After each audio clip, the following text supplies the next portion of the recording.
இந்த சங்கீதம் விசேஷமாக நாம் தேவனிடத்தில் எப்படி ஆராதனை செய்ய வேண்டும், எப்படி ஆராதனை செய்தால் தேவன் நம்முடைய ஆராதனையில் பிரியப்படுகிறார், நாம் யாரை ஆராதனை செய்கிறோம், அப்படி நாம் ஆராதனை செய்வதின் வழியாக நம்முடைய வாழ்க்கையில் கர்த்தர் என்ன செய்கிறார் என்பதை இந்த வசனங்கள் நமக்கு சொல்லிக் கொடுக்கிறது.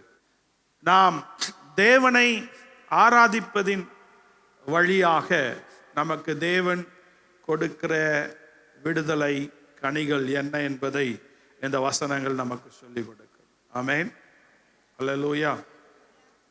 முதல் வசனத்திலிருந்து நாம் 5ஆம் வசனம் வரைக்கும் நாம் வாசிக்கும் போது அவைகள் நமக்கு என்ன சொல்லிக் கொடுக்குது என்று சொன்னால், நாம் தேவனை எப்படி துதிப்பது, மகிமைப்படுத்துவது, அப்படி நாம் மகிமைப்படுத்துவதினாலே நமக்கு கிடைக்கிற ஞானம், நமக்கு கிடைக்கிற விடுதலை என்ன என்பதும், அதிலிருந்து கர்த்தர் நமக்கு மகிழ்ச்சியை கொடுக்கிறார். ஆமென், அல்லேலூயா.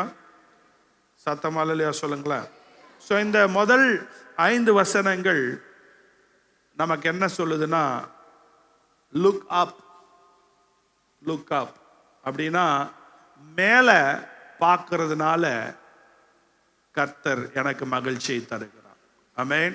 When I look up, living God, and that's where the true joy come from.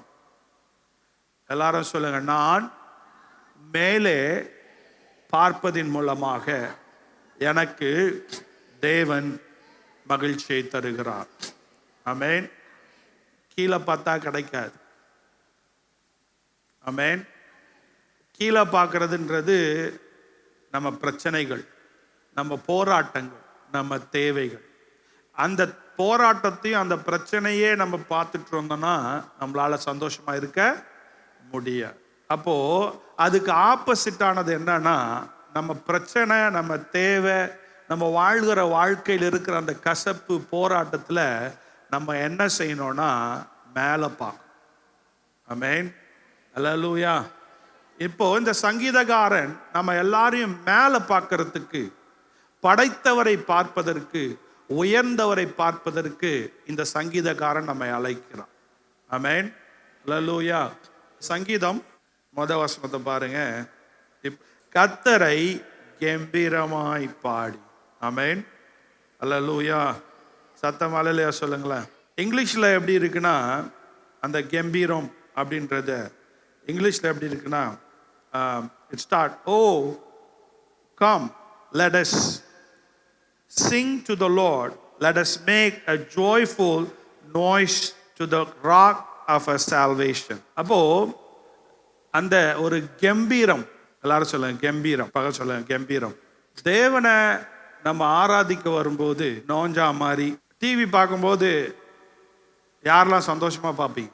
எல்லாரும் டிவி ஆண்டவரை ஆராதிக்கும் போது மாத்திரம் பார்த்தீங்கன்னு சொன்னா, ஒரு சிலருக்கு தான் ஆண்டவரை ஆராதிப்பது கம்பீரமா இருக்கு. ஆமென், அல்லேலூயா.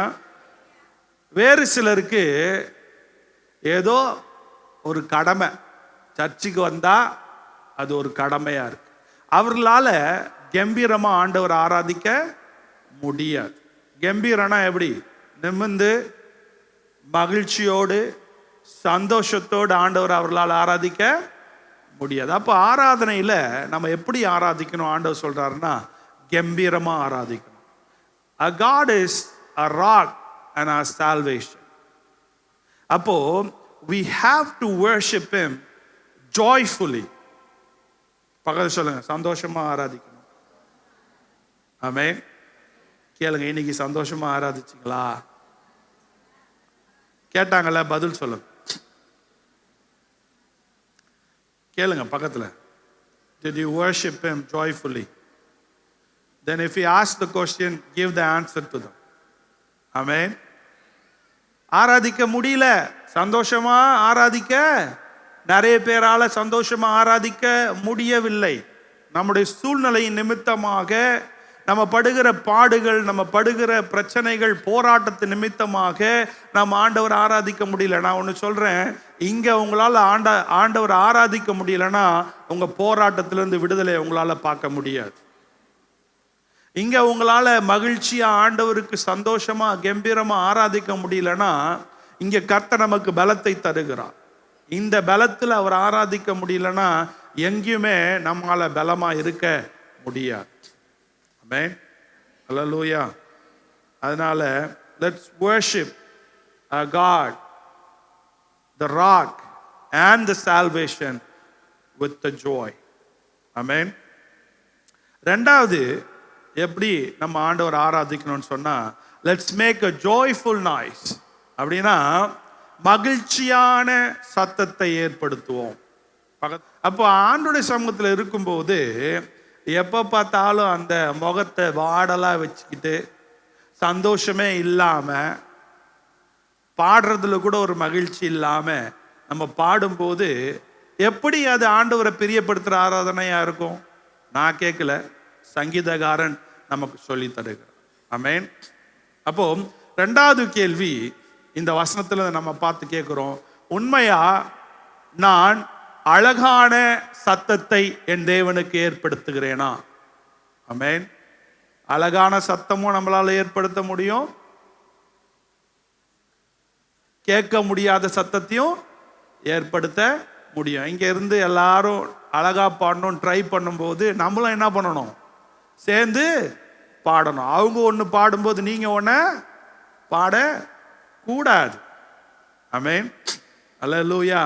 ஏன்னா கர்த்தர் அந்த ஒரு மனத்துல, அந்த ஒரு மனமாய் ஆராதிப்பதில் கர்த்தர் பிரியப்படுகிறார். ஆமென், அல்லேலூயா. ரெண்டாவது இந்த வசனம் நமக்கு சொல்லி கொடுக்கிறது, வசனத்தை பாருங்க, கர்த்தரை கம்பீரமாய் பாடி நம்முடைய இரட்சணிய கன்மலையை சங்கீர்த்தனம் பண்ண கடவோம், வாருங்கள். எல்லாரும் சொல்லுங்க, வாருங்கள். இப்போ தனியா இல்ல, தனியா பாடல, நாம் சேர்ந்து let's worship God. அப்போ இது எதை காட்டுதுன்னா, நாம் இணைந்து ஆண்டவரை ஆராதிக்கணும். பகல் சொல்லுங்க, நம்ம இணைந்து ஆராதிக்கணும். ஆமென், அல்லேலூயா. ஒருத்தவங்க கை தூக்குங்கன்னா ஒருத்தவங்க கை தூக்கி ஆராதிக்கணும். ஒருத்தவங்க கையை கட்டிட்டு இருக்காங்க, ஒருத்தவங்க அப்படியே திரு திரு திரு திருன்னு முழிச்சிட்டு இருக்காங்க. சரி, திரு திருன்னு முழிக்க வேணாம், பாட்டு என்ன பண்ணுது உங்களுக்காக ஸ்க்ரீனில் போடுறாங்க. தெரிலனா கூட அந்த பாட்டை பார்த்து என்ன பண்ணலாம்? பாடலாம். அப்போ சேர்ந்து நாம் ஆராதிக்கும் போது கர்த்தர் அசைவாடுகிறார். அல்லேலூயா. ஒருவர் இருவர் என் நாமத்தினாலே கூடி ஜெபிக்கும் போது நான் உங்கள் மத்தியிலே அசைவாடுவேன் என்று சொல்லி கர்த்தர் நம் மத்தியிலே சொல்லியிருக்கார். ஆமென், அல்லேலூயா. துதித்தலுடலும் அவர் சந்நிதிக்கு முன்பாக வந்து சங்கீதங்களினால் அவரை ஆர்ப்பரித்து பாடக்கடும். ஆர்ப்பரிப்பு எப்போ உண்டாகும்? ஆர்ப்பரிப்பு எப்போ உண்டாகும்? ஒரு வெற்றி பெற இடத்துல ஆர்ப்பரிப்பு உண்டாகும். இல்ல ஏதோ ஒரு காரியம் அவங்க சரியா செய்யல அப்படின்னா ஒரு ஸ்ட்ரைக் பண்ற இடத்துல ஆர்ப்பரிப்பு. இந்த ஆர்ப்பரிப்பு வெற்றியின் ஆர்ப்பரிப்பு. ஆமென், அல்லேலூயா. இப்போ இங்க சங்கீதகாரன் சொல்றாரு, நாம் ஆர்ப்பரிக்கும் போது நம்முடைய ஆர்ப்பரிப்பு வெற்றியின் ஆர்ப்பரிப்பா இருக்கும். ஆமென். பிரச்சனை இருக்கு, தேவை இருக்கு, போராட்டம் இருக்கு, நிந்த இருக்கு, அவமானம் இருக்கு. இந்த பிரச்சனையின் மத்தியில கர்த்தர் என் தேவையை சந்திப்பார் என்று சொல்லி நாம் விசுவாசத்தில் ஆர்ப்பரிக்க வேண்டும். ஆமென், அல்லேலூயா. நீங்க விசுவாசத்தில் ஆர்ப்பரிக்கலைன்னா உங்களால மகிழ்ச்சியா வாழ முடியாது. உங்களுக்குள்ள அந்த பிரச்சனைகள், அந்த போராட்டங்கள் உங்களை மேற்கொள்ளும், என்னை மேற்கொள்ளும்.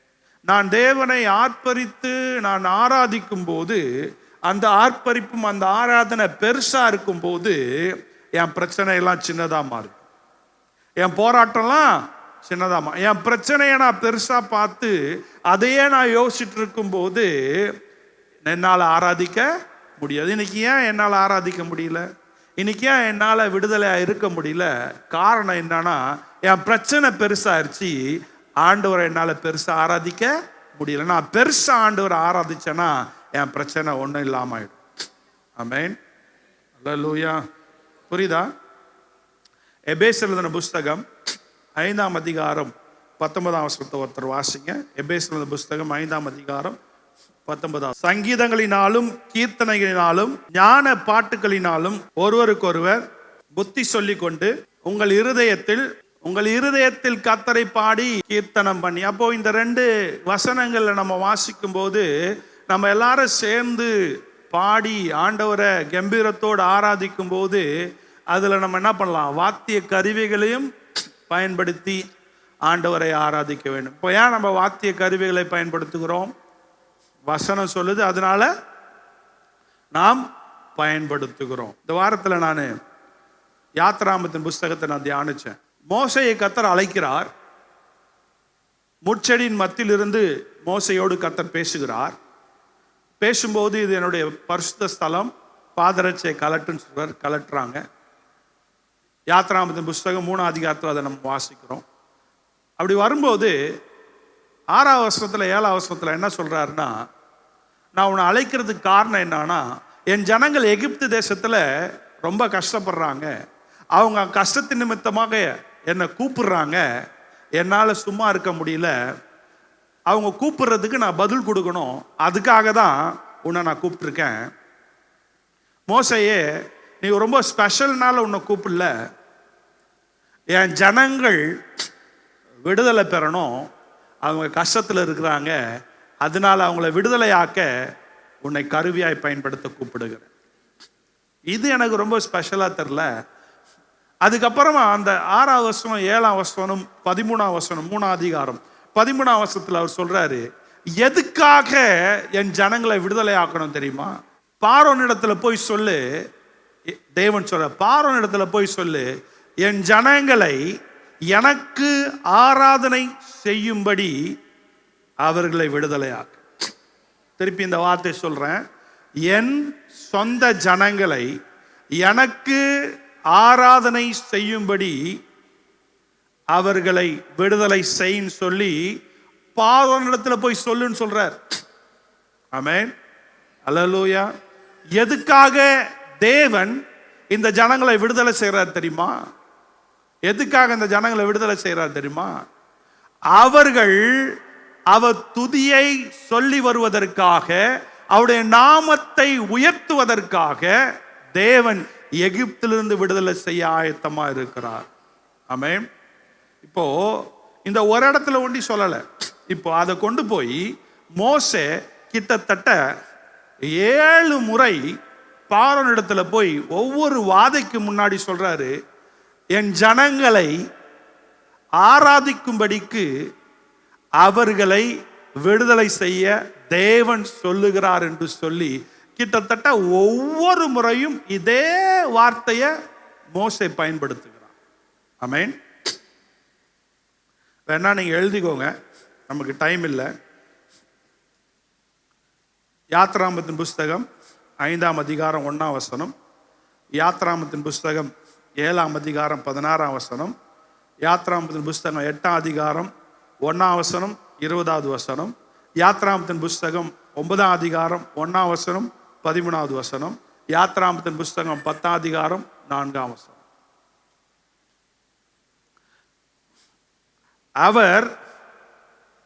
அவரை ஆராதிக்க வேண்டும் என்பதில் தேவன் பிரியமாயிருக்கிறார்.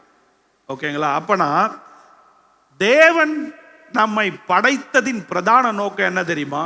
அவரை ஆராதிப்பது. அவரை ஆராதிப்பது. உங்களுக்காக வாழ்றதுக்காக தேவன் உங்களை அழைக்கல, தேவனுக்காய் வாழ்வதற்கு கர்த்தர் என்னை அழைத்திருக்கிறார். ஆமென். அல்லேலூயா. இப்போ 95வது சங்கீதம் 3ஆம் வசனம் 4ஆம் வசனத்தை வாசிக்கிறேன் பாருங்க. கர்த்தரே மகா தேவனும் எல்லா தேவர்களுக்கும் மகா ராஜாவுமாய் இருக்கிறார். இப்போ இந்த 3வது வசனம் 4வது வசனம், what is the reason we worship God? Who to worship? யாரை நாம் ஆராதிக்க வேண்டும் என்கின்ற தெளிவு இந்த வசனம் நமக்கு சொல்லிக் கொடுக்கு. இந்த வசனம் என்ன சொல்லுதுன்னா, நாம் ஆராதிப்பது மெய்யான தேவனை நாம் ஆராதிக்கிறோம். ஆமென், அல்லேலூயா. வசனத்தை பாருங்க. கர்த்தரே கர்த்தரே அப்படின்னா கர்த்தர்கள் அல்ல, கர்த்தரே அப்படின்னும் போது கர்த்தர்ன்னு சொல்லியிருக்கலாம். அப்படின்னும் போது கொஞ்சம் கர்த்தர் அப்படின்னு சொல்லும்போது ஒருமை, கர்த்தரேன்னு சொல்லும்போது ஒருமையிலும் ஒருமை. நானே, நான் சொல்லலாம். ஓகேவா? நானே அப்படின்னு சொல்லும்போது அதில் வேற எதையும் நீங்கள் என்ன பண்ண முடியாது, ஆட் பண்ண முடியாது. அந்த மாதிரி கர்த்தரே, தமிழில் அவர் சொல்றாரு, கர்த்தரே மகாதேவனும் எல்லா தேவர்களுக்கும் மகாராஜாவும் இருக்கிறார். ஆமென், அல்லேலூயா. அப்போ இந்த ஆராதனையில் இன்னொரு பாகம் நமக்கு என்ன சொல்ல வர்றாருன்னா, இந்த தேவன் எல்லா ராஜாவுக்கும் மேலான ராஜாவா இருக்கிறார். ஆமென். அப்போ ராஜாவை நம்ம எப்படி ஆராதிப்போம்? அந்த ராஜாக்கு கொடுக்க வேண்டிய கனத்தையும் அந்த ராஜாக்கு கொடுக்க வேண்டிய மதிப்பையும் நாம் கொடுக்க வேண்டும். ஆமென். தேவனுடைய ஆலயத்தில் வரும்போது நம்ம அசட்டையா வந்து உட்கார்றதுனாலயோ, அசட்டையா வந்துட்டு ஏதோ ஏனோ தானோன்னு சொல்லி நம்ம ஆண்டவரை ஆராதிக்கும் போது அந்த ராஜாக்கு கொடுக்க வேண்டிய கனம், அந்த ராஜா கொடுக்க வேண்டிய மகிமை நாம் கொடுப்பதில்லை. நேரத்துக்கு ஆராதிக்காம, நேரத்துக்கு ஆண்டவரை தேராம, நாம் எல்லாரோடு இணைந்து நாம் இந்த ராஜாதி ராஜாவை நாம் ஆராதிக்காமல் இருப்பது நம்முடைய அசட்டையை காட்டுகிறது. அவருக்கு கொடுக்க வேண்டிய கனத்தை நாம் கொடுக்கவில்லை, அவருக்கு கொடுக்க வேண்டிய மதிப்பை நாம் கொடுக்கவில்லை. ஏன்னா அவர் எல்லா ராஜாவுக்கும் மேலான ராஜா, அவர் ராஜாக்களுக்கெல்லாம் ராஜா. அப்போ அந்த ராஜாவை நாம் பார்க்க வரும்போது தேவ பிள்ளைகளை நாம் அவரை என்ன பண்ணணும், முழு உள்ளத்தோடும் முழு மகிழ்ச்சியோடும் அவரை நாம் ஆராதிக்க வேண்டும். அப்படி ஆராதிச்சாதான், அப்படி ஆராதிக்கிற ஆராதனை தான் அவருக்கு கொடுக்கிற மதிப்பு. ஆமென்.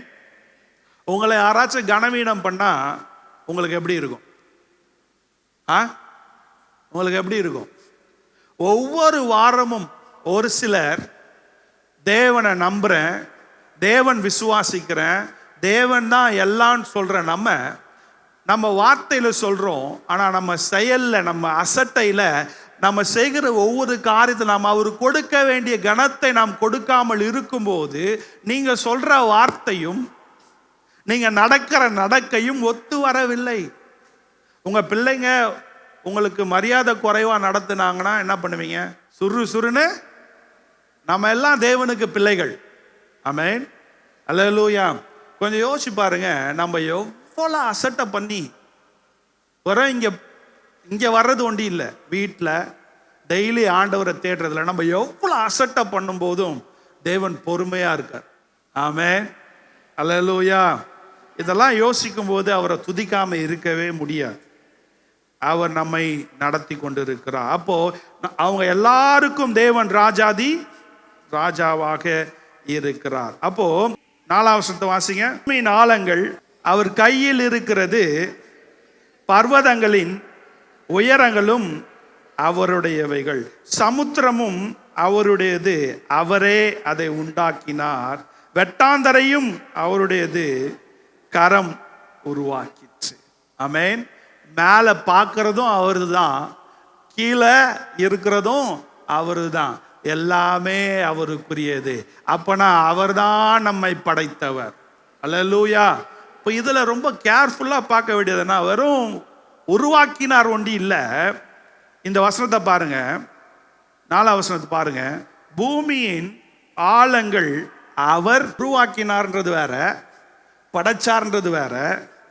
இப்போ இந்த பைபிளை எடுத்து என் கையில் வச்சேன்னா, இப்போ இந்த பைபிள் என்னவா இருக்கு? என் கையில் இருக்கிறது. இந்த பைபிள் யார் கையில் இருக்கு? ஸோ பைபிளை படிக்கும்போது கொஞ்சம் கேர்ஃபுல்லாக படிக்கணும். கர்த்தர் எல்லாவற்றையும் படைத்தார் அப்படின்றது ஒரு பக்கம் இங்கே சொல்றாரு. நம்ம எல்லாம் அவருடைய படைப்பு, அதனாலே நாம் தேவனை ஆராதிக்க வேண்டும். வேற யாரும் நம்மளை படைக்கல. ரெண்டாவது இந்த வசனம் சொல்லுகிறது,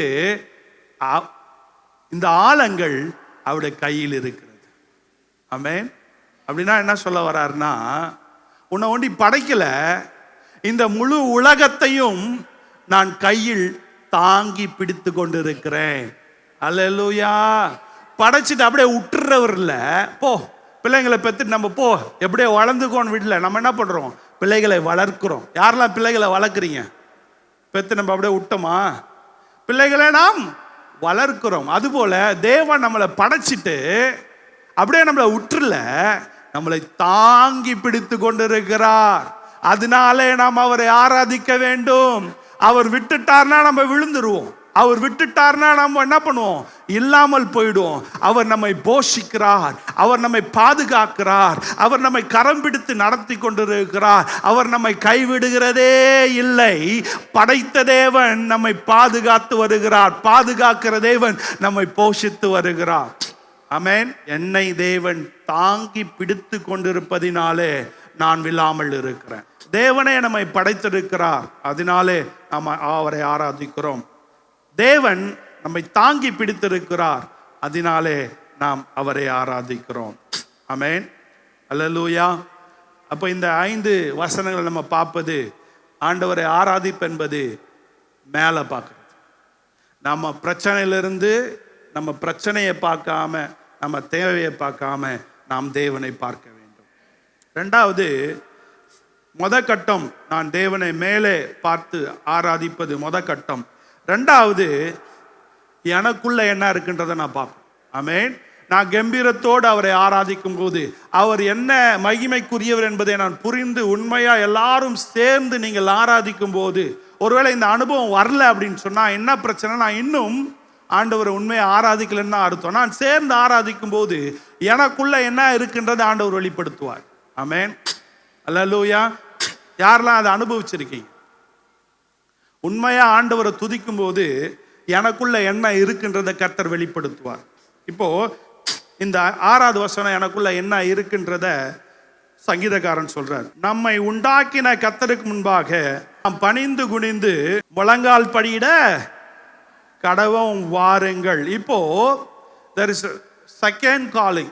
முதல்ல come let us worship joyfully அப்படின்னார். இப்போ 2வது முறை கூப்பிடுறது வித்தியாசம் இருக்கு. முதல்ல வந்து கூப்பிடும் போது எல்லாரும் வந்து என்ன பண்ணுங்க? மகிழ்ச்சியோடு அவர் ஆராதிங்க அப்படின்னு சொல்றது தான் முதல்ல. 2வது, இப்போ 2வது ஸ்டேஜில் ஆண்டவர் எப்படி கூப்பிடுறாருன்னா, வாங்க வந்து சும்மா வந்து கையை உயர்த்தி அப்படி ஸ்டைலா ஒண்டி ஆராதிக்காதீங்க.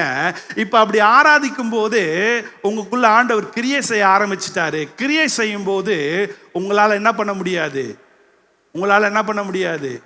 சும்மா இருக்க முடியாது. ஏன்னா ஆராதிக்க ஆராதிக்க ஆராதிக்க, துதிக்க துதிக்க துதிக்க, பரிசுத்தாவிய நமக்குள்ள அசைவாட நமக்குள் இருக்கிற பாவத்தை கர்த்தர் வெளிப்படுத்துவார்.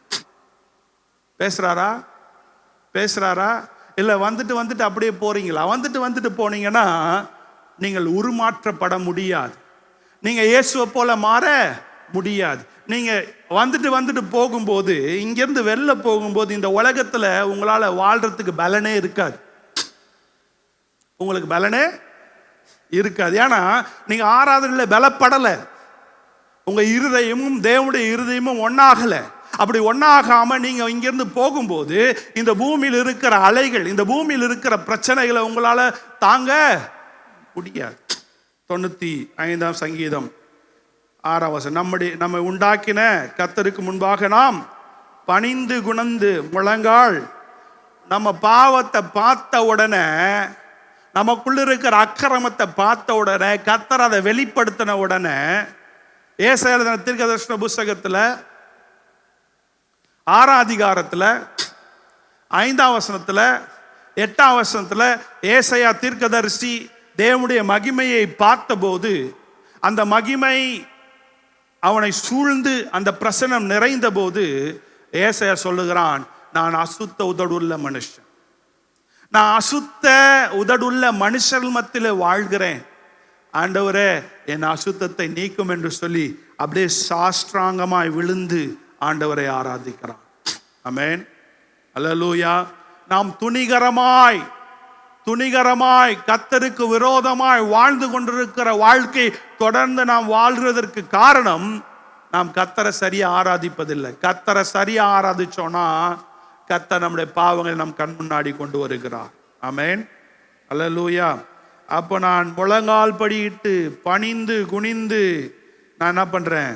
அவரை நான் உயர்த்துகிறேன். 7ஆம் வசனம் சொல்லுகிற, அவர் நம்முடைய தேவன், நாம் அவருடைய மேய்ச்சலின் ஜனங்கள், அவர் கைக்குள்ளான ஆடுகள் மாமே அப்படின்னு. அப்போ நம்மளால பெருமை பாராட்டுவதற்கு ஒண்ணுமே இருக்காது. நான் ஆண்டோடைய வார்த்தையை கேட்டு அதுக்கு நான் கீழ்ப்படுகிறேன். நான் உணர்ந்து கொள்ளுகிறேன், நான் ஆடா இருக்கிறேன், அவர் மேய்ப்பனா இருக்கார். ஆமென், அல்லேலூயா. மேய்ப்பனை பார்த்து ஆடு சொல்லாது, என்னை இங்கே மேயி, எனக்கு இந்த மாதிரி ஆகாரம் கொடு, எனக்கு இந்த மாதிரி வீடை கொடு, எனக்கு இப்படிப்பட்ட வாழ்க்கையை கொடுன்னு சொல்லி ஆடு சொல்லாது. மேய்ப்பன் அந்த ஆடுகளுக்கு என்ன வேணுமோ அதை கொடுத்து நடத்துகிறார். ஆமென். அவர் கரெக்டா மேய்ப்பாரு. ஒரு ஆமென் சொல்லுங்களேன். அல்லேலூயா. எப்போ அந்த சிந்தை உருவாகும்னா, முதல்ல அந்த 5 வருஷங்கள் இருக்கிற அந்த ஆராதனை நம்ம இணைஞ்சு ஆராதிக்கும் போது தான் அந்த 2வது ஸ்டேஜுக்குள்ளே நம்மளால வர முடியும். ஆமென். அந்த 2வது ஸ்டேஜுக்குள்ள எப்போ வருவோன்னா, அவர் யார் என்பதை நான் அறியும் போது என்னை அறியாமல் தாழ்மை வரும். ஆமென். அவர் பரிசுத்தர், நான் பாவி. அப்போ என்னை நான் விட்டு கொடுத்து ஆராதிப்பதற்கு கர்த்தர் உதவி செய்கிறார். 3வது ஸ்டேஜ் நான் முடிக்க விரும்புகிறேன். 3வது ஸ்டேஜ் என்னன்னா, இப்போ நான் என் பாவத்தை உணர்ந்துட்டேன். 3வது என்ன பண்றாருன்னா, நான் அவர் என் வாழ்க்கையில் என்ன செய்கிறான்றதை மேலே பார்க்குறேன். நான் மேலே பார்க்கறது போல எனக்குள்ள அவர் கிரியை செய்கிறாரு. 3வது, இதெல்லாம் உணர்ந்த பின்பு நான் என்ன பண்ணணும், நான் எப்படி முன்னேறணுன்றதை ஆண்டவர் எனக்கு சொல்லித்தரேன். இப்போ நான் பாவத்தை அறிக்கை செய்தேன், நான் மனம் திரும்பினேன், தேவன் என்னை நடத்துவார், அவர் என்னுடைய மெய்ப்பனா இருக்கிறார், அவர் என்னை புல்லுள்ள இடங்களில் மேய்ப்பார், அமர்ந்த தண்ணீர் அண்டையில் என்னை நடத்துவார், அவர் என்னை போஷிப்பார் என்று சொல்லி நான் என்ன பண்றேன்? என்னை விட்டு கொடுத்து ஆராதிக்கிறேன். அப்படி நான் செய்யும் போது நான் என்ன செய்யணும்ன்றத கர்த்தர் எனக்கு தொடர்ந்து 3வது ஸ்டேஜ்ல வெளிப்படுத்துகிறார். ஆமென், அல்லேலூயா. 7வது வசனம் வாசிங்க ஒருத்தர். அவர் நம்முடைய தேவன், நாம் அவருடைய மேய்ச்சலின் ஜனங்களும், அவர் கைக்குள்ளான ஆடுகளும் ஆமே. கொஞ்சம் கவனிங்க. இப்பதான் அவருடைய சத்தம் வரும். பக சொல்ல இப்பதான் அவருடைய சத்தத்தை கேட்க முடியும். 3வது ஸ்டேஜ், நான் இதை பண்ணும்போது தான் கர்த்தர் பேசுறது எனக்கு கேட்கும். ஆமென். யாருக்கெல்லாம் தேவன் பேசுறது கேட்கணும்? எல்லாருக்கும் ஆசை இருக்கா இல்லையா? ஃபர்ஸ்ட் ஸ்டேஜ்லயே வராது. இதெல்லாம் நான் செய்யும் போது கர்த்தர் என் வாழ்க்கையை குறித்து பேசுகிறத என்னால கேட்க முடியும். ஆமென்.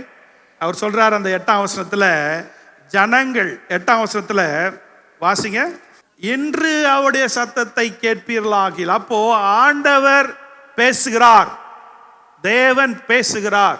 எத்தனை பேர் நம்புறீங்க? என் வாழ்க்கை குறித்து அவர் பேசுகிறார்.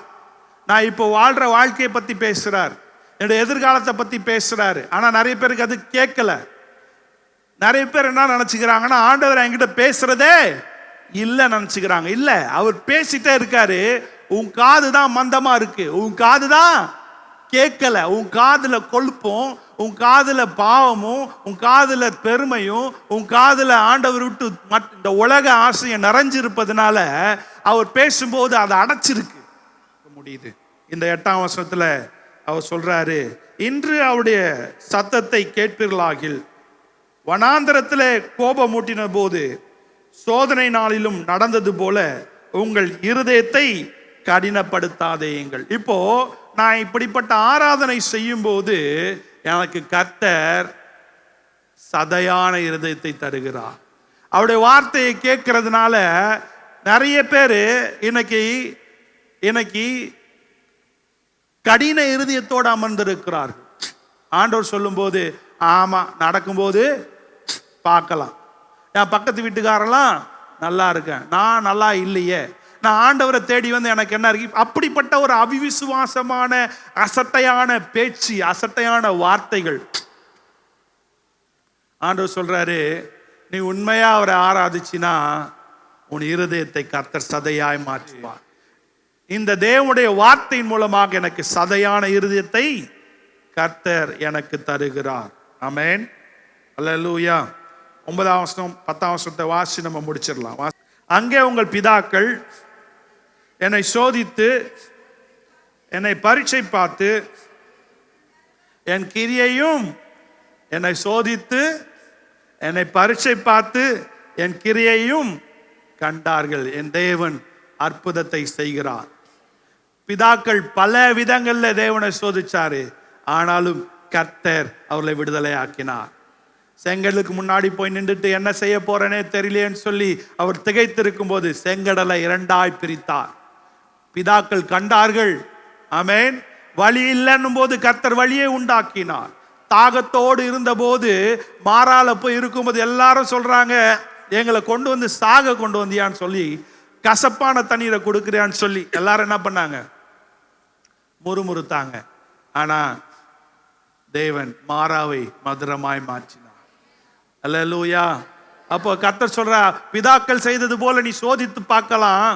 ரட்சிக்கப்பட்ட நாள் முதல் கொண்டு அவரை ஆராதிக்கிற பிள்ளைகளை கர்த்தர் நடத்துகிற பாதைகளை நம்ம வாய் கொண்டு சொல்ல முடியாது, ஆராய்ந்து பார்க்க முடியாது, நம்முடைய வாயினால வர்ணிக்க முடியாது, நம்ம இருதயத்தினால சொல்லி வாழ்த்த முடியாது. அந்த அளவுக்கு கர்த்தர் பெரிய அரிய காரியங்களை என் வாழ்க்கையில செய்திருக்கிறார், என் குடும்பத்துக்கு செய்திருக்கிறார். ஆமென். அல்லேலூயா. அது உங்களுக்கு புரியலனா நீங்க இப்ப ஜீவனோடு அமர்ந்திருப்பதே அவர் வைத்திருக்கிற சாட்சி. 40 வருஷமாய் நான் அந்த சந்ததியை ஆலோசித்து அவர்கள் வழி போகிற இருதயம் உள்ள ஜனங்கள் என்றும் அவர்கள் எந்த அளவுக்கு கர்த்தருக்கு விரோதமான அவிசுவாசமற்று போனாலும் அவர்கள் தேவனை தேடினதினால, தேவனை பிடித்ததினால கர்த்தர் அவர்களை தொடர்ந்து விடுதலை ஆக்கினார். ஆமென். 3 ஸ்டேஜ். ஒன்று, முதல்ல நான் மேலே பார்க்கணும். நான் மேலே பார்த்து ஆண்டவரை ஆராதிக்கும் போது கீழே இருக்கிற பிரச்சனைகளுக்கு கர்த்தர் தீர்வை கொடுக்க உண்மை உள்ளவராக இருக்கிறார். அப்போ நான் மேலே பார்க்க என்னுடைய இருதயத்தில் இருக்கிற பிரச்சனை, நான் எதனால நான் கஷ்டப்படுறேன், என் பாவத்தினாலையா, சாத்தானாலையா, உலகத்தினாலையா என்பதை கர்த்தர் என்னோடு கூட பேசுவார். அப்படி பேசும்போது மூன்றாவதாக கர்த்தர் என்னை எப்படி நடத்துகிறார் என்பதை நான் என் வாழ்க்கையில அறிந்து கொள்ள முடியும். ஆமென். இப்போ இந்த சங்கீதத்தில் கர்த்தர் நமக்கு தெளிவை கொடுத்திருக்கார், நமக்கு ஒரு விடுதலையை கொடுத்திருக்கிறார்.